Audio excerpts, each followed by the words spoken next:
ما چند نفر در کافه‌ای نشسته ایم با موهایی سوخته و سینه‌ای شلوغ از خیابان‌های این شهر، با پوست‌هایی از روز که گهگاه شب شده است.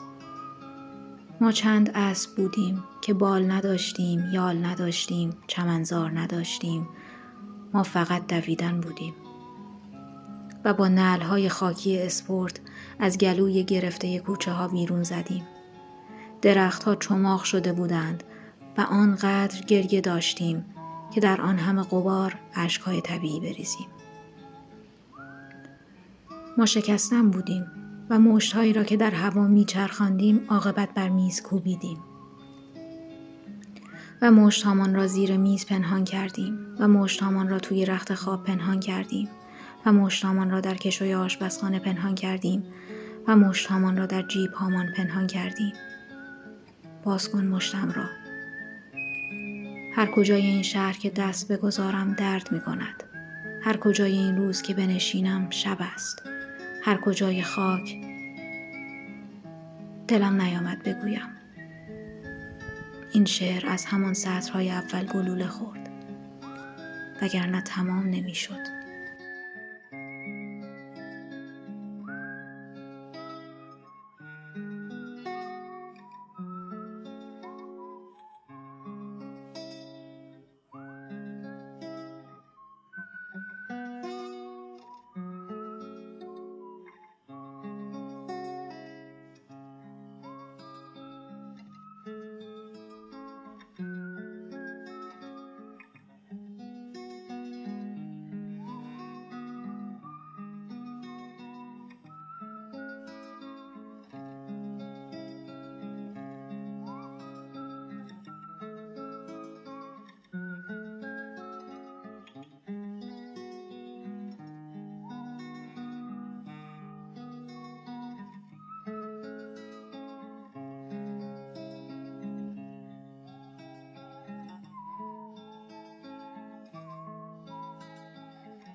گفت ما نمردیم، اما زنده هم نموندیم.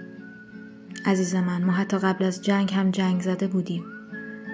ترسیده بودیم، با صدای رعد و برق از جا می پریدیم. هر روز که چشم باز می کردیم به این فکر می کردیم که چقدر به مرگ نزدیکتر شدیم و شبها قبل از خواب تعداد لاله های باغچه رو می شمردیم تا خوابمون ببره. فکر نمی کردم فردای روزی که تو نباشی باز بیدار شم.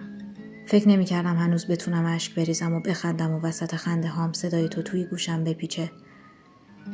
فکر نمی کردم میشه از ته دل غمگین بود و هنوز هم گرمای آفتابو حس کرد. ولی بیشتر از همه فکر نمی کردم به سوی تو بشینم و زار بزنم بدون اینکه حتی دیده باشمت.